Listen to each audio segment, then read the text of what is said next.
The discovery. The Varaxian science vessel Celestial Inquirer drifted silently through the void, its sleek, crystalline hull shimmering under the light of a yellow star that ancient star charts had once labeled Sol. Captain Zolvex stood on the command deck, six-fingered hands clasped behind her back, as she gazed at the blue-green world displayed on the main view screen. "So this is Earth," she said, her voice carrying a hint of reverence. "The mythical homeworld of the humans." Her science officer, Renthal, glanced up from his data terminal.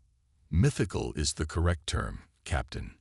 No verifiable evidence confirms humans ever truly existed beyond fragmentary records and archaeological anomalies.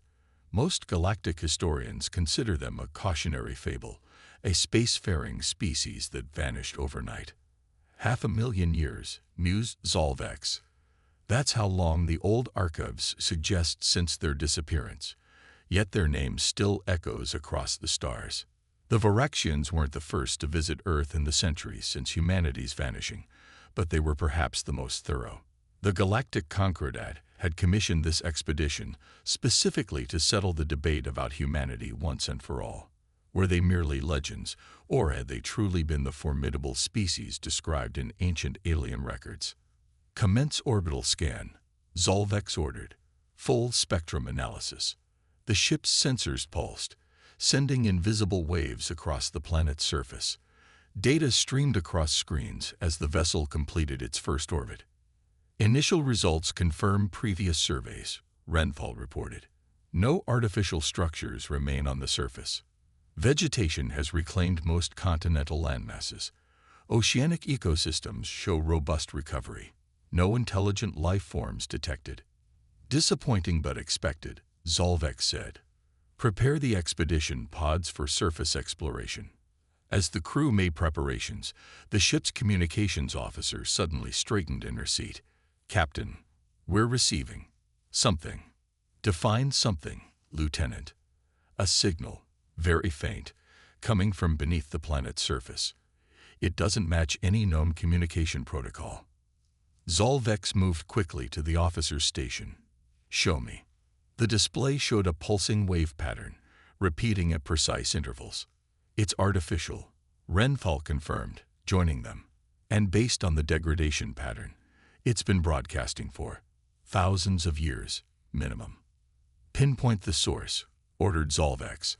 Hours later, 3 expedition pods descended through Earth's atmosphere, heading toward a location in what ancient maps had called the Pacific Ocean. The signal originated from deep beneath the seafloor, in an area where tectonic plates met. "Depth readings show a massive cavity beneath the ocean floor," reported the expedition leader. "The signal is emanating from approximately 3 kilometers below the seabed." "Proceed with caution," Zolvex instructed from orbit. "Remember, we're here to observe and document, not to disturb." The pods deployed deep-sea drilling equipment, boring through layers of sediment and rock. Progress was slow but steady. After 26 hours of continuous operation, the drill broke through into an artificial chamber. "Captain," the expedition leader's voice crackled through the comm. "You need to see this." The feed from the expedition's cameras revealed a vast, cavernous space, illuminated by the pod's external lights. The chamber extended beyond the range of their sensors, its walls made of a material that seemed to absorb their scanner's energy. "It's some kind of facility," breathed Renthal. "Artificial. Preserved." As the cameras panned across the chamber, they revealed massive structures suspended from the ceiling and walls, shapes that could only be vessels of some kind. They were angular, sleek despite their obvious size, covered in a dark material that seemed to drink in light. "Are those ships?" Zolvex whispered. "Warships," corrected Renthal, his voice hushed with awe. "Based on these readings, they're hundreds of meters in length, and there are thousands of them." The expedition team sent drones deeper into the facility. The drones' lights revealed row after row of the suspended vessels, stretching for kilometers in every direction. They were clearly designed for space travel, their hulls adorned with what could only be weapons systems, unlike anything in current galactic arsenals. These matched descriptions from the Arcturus archives. said Renthal, frantically cross-referencing with historical databases. The ancient Mirians described a human battle fleet that could cleave planets and extinguish stars. Most scholars dismissed it as hyperbole, but one of the expedition drones approached a central platform in the facility where a pedestal stood. On it rested a simple cube, pulsing with a soft blue light. "That's the source of the signal," reported the expedition leader. "Don't touch anything," ordered Zolvex sharply. "Just observe and record."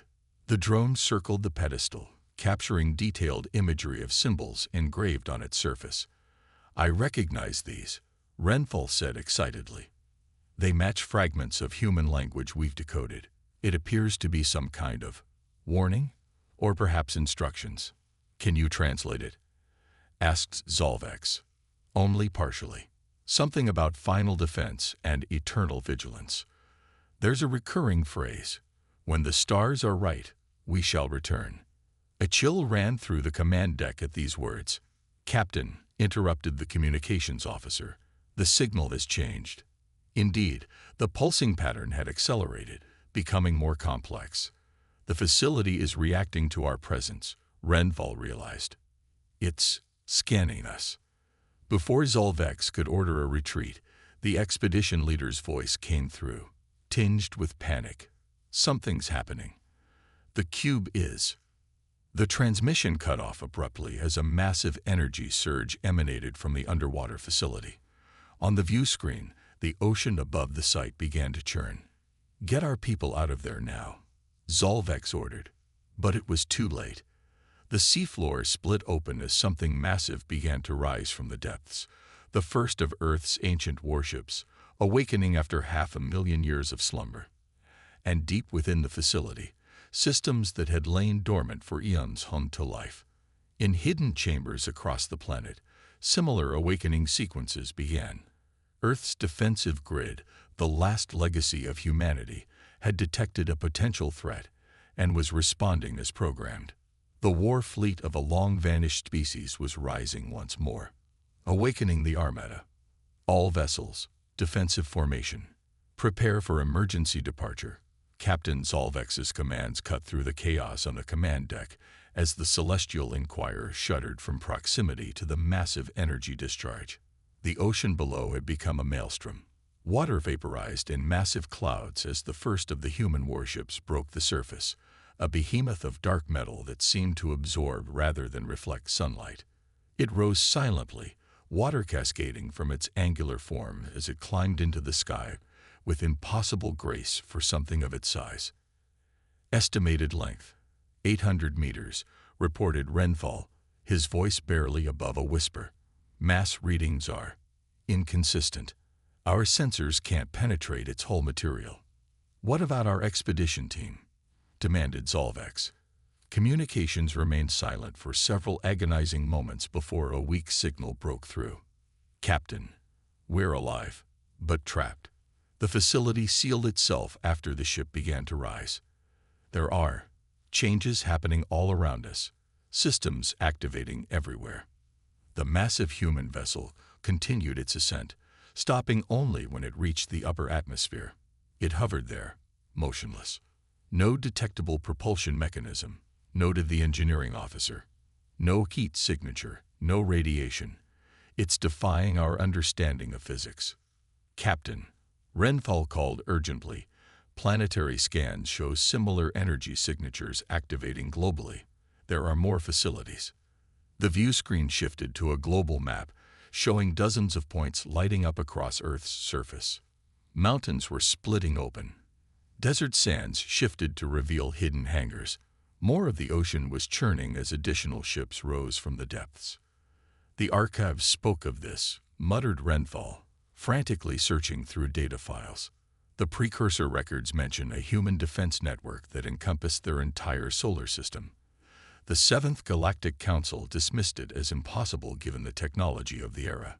But on the view screen, the first warship had been joined by 5 others, all identical in their obsidian appearance, all hovering silently in Earth's upper atmosphere. "They're not attacking," observed Zolvex. "Why aren't they attacking?" Perhaps they're waiting for something, suggested her second-in-command. As if in answer, the cube in the underwater facility pulsed more rapidly. The expedition team reported that screens and holographic interfaces were activating throughout the complex. "There's a message repeating," the expedition leader transmitted. "It's in an ancient human language, but our translators are processing it. It keeps saying, 'Verification required. Command authorization needed for full activation.'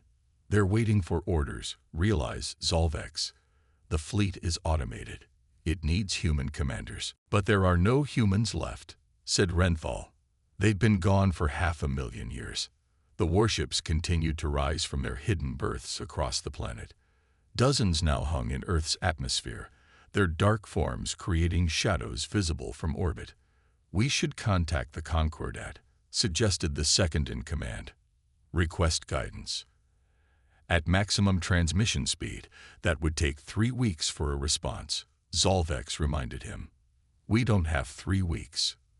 The trapped expedition team continued to explore the facility, guided by the gradually activating systems. They discovered what appeared to be a control center, where holographic displays showed the status of the awakening fleet. "Captain, there's something else here," the expedition leader reported. "Some kind of preservation chamber. It's heavily shielded. The systems around it are far more advanced than anything else we've seen." "What's inside it?" asked Zolvex. "Unknown, but the facility's systems seem focused on maintaining it. Whatever it is, it appears central to this entire complex." As the team approached the chamber, the facility's security protocols suddenly engage. Barriers slammed into place, separating team members from each other. "Captain, the system is scanning us individually now. It's more aggressive in its analysis." The ship's sensors detected a new energy pattern emanating from the fleet of human vessels. They were communicating with each other, forming a network. "Their weapon systems are coming online," reported the tactical officer, fear evident in her voice. "Energy readings suggest destructive capability far beyond our defensive measures." "Why now?" demanded Zolvex. "What triggered this escalation?" The answer came from the expedition team.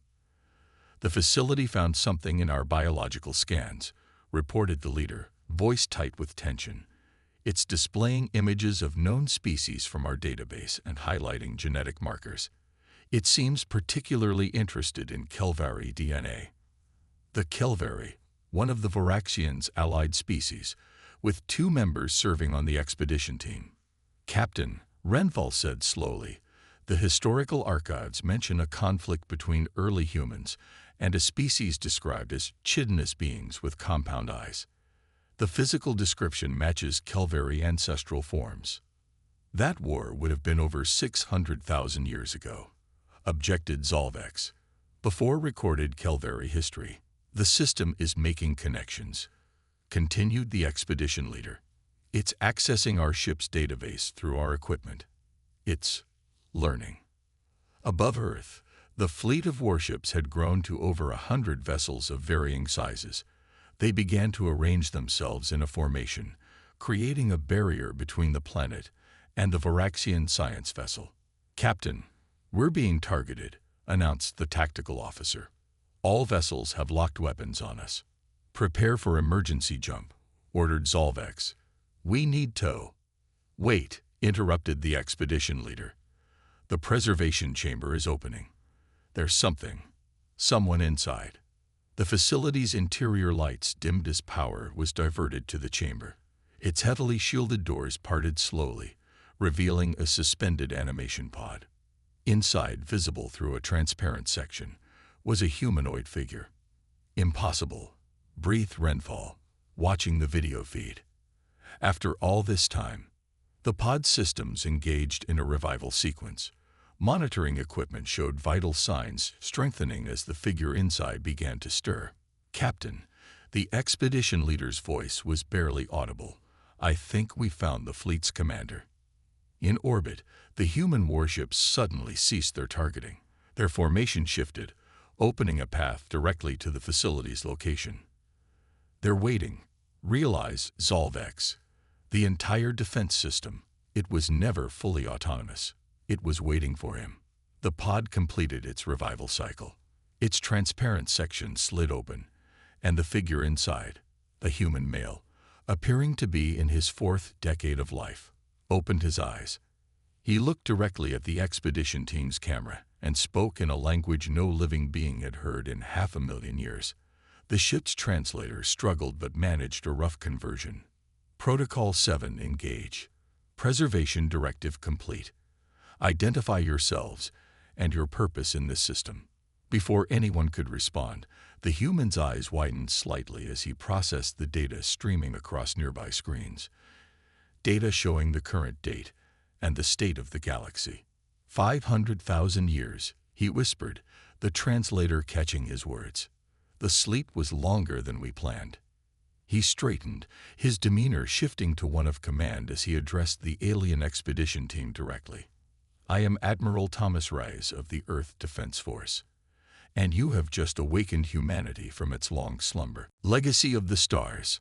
Admiral Thomas Rise walked through the ancient facility with steady steps, his movements fluid despite 500 millennia in suspended animation. The Varaxian expedition team followed at a respectful distance, their recording devices capturing every moment of this historical encounter. Your physiology should have degraded. Renthal couldn't help but observe. No known suspension technology could preserve organic matter this perfectly across such a time span. Reyes glanced back, his expression unreadable. Much about humanity remained unknown to the galaxy, even in our time. That was by design. He approached a central console and placed his palm on its surface. The entire facility hummed in response, systems fully activating at his touch.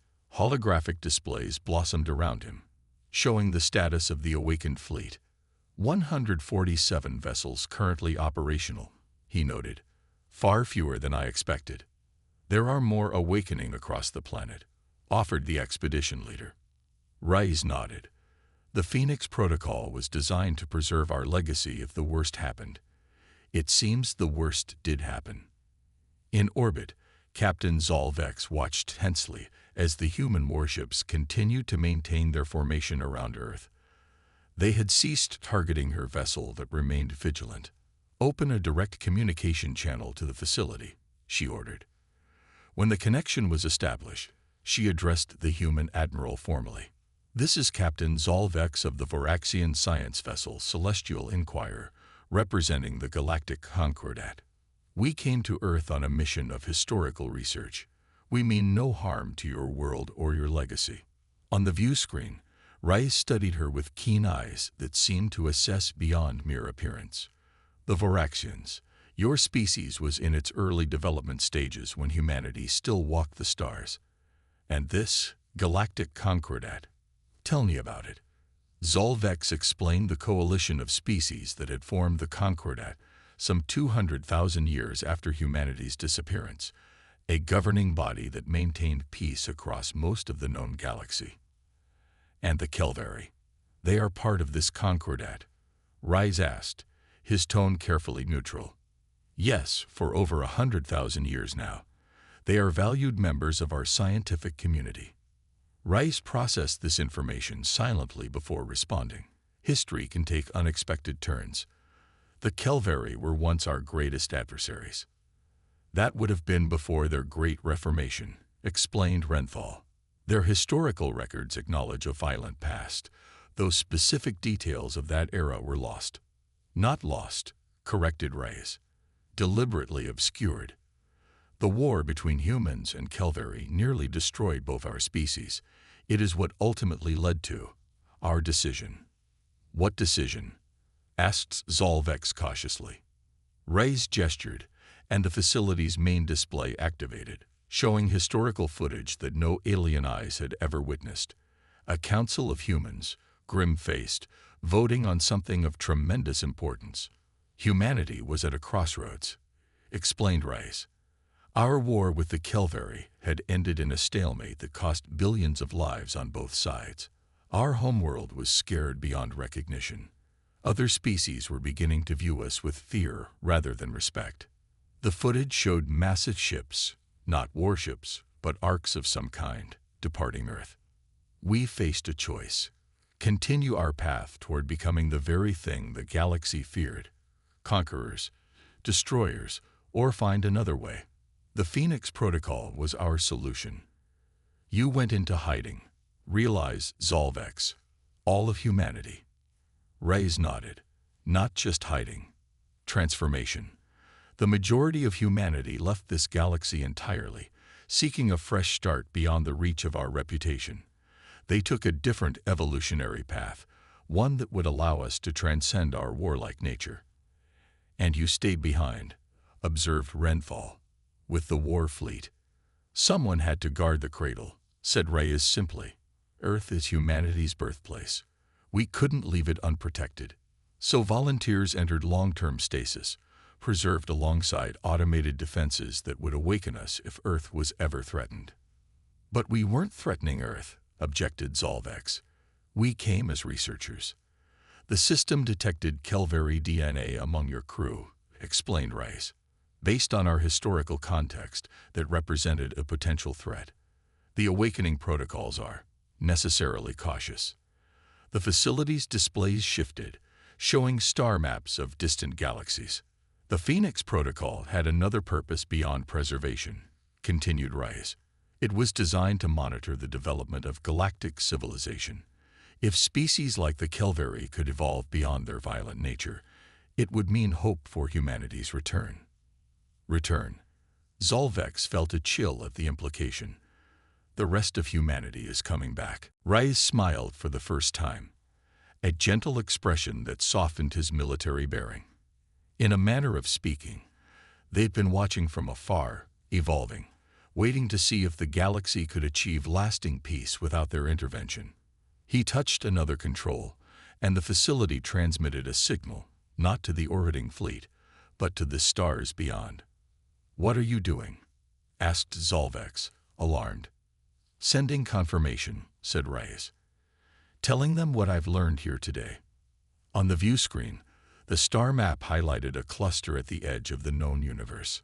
500,000 years ago, we feared becoming the monsters we fought against, Reyes explained.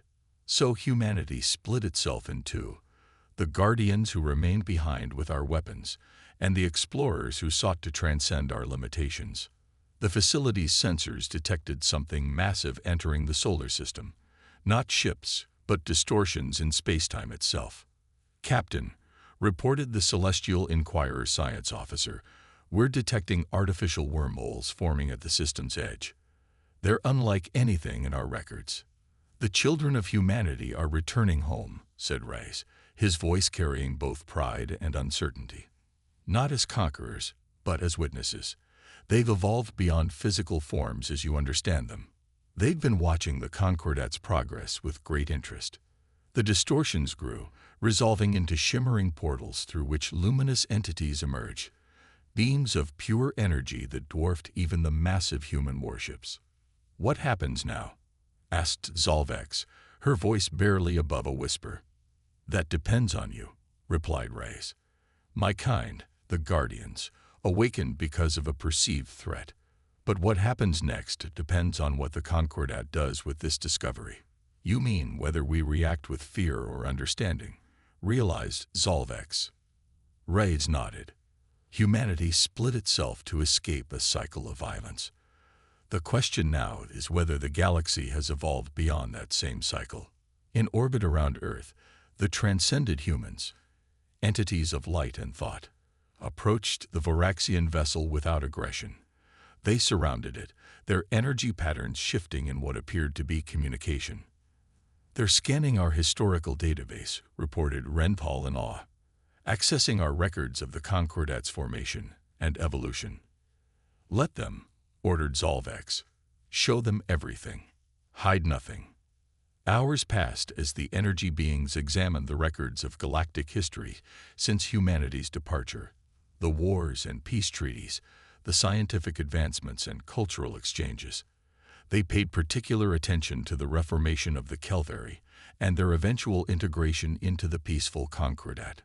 Finally, they withdrew, gathering around Earth in a luminous cloud that enveloped the planet and its awakened war fleet.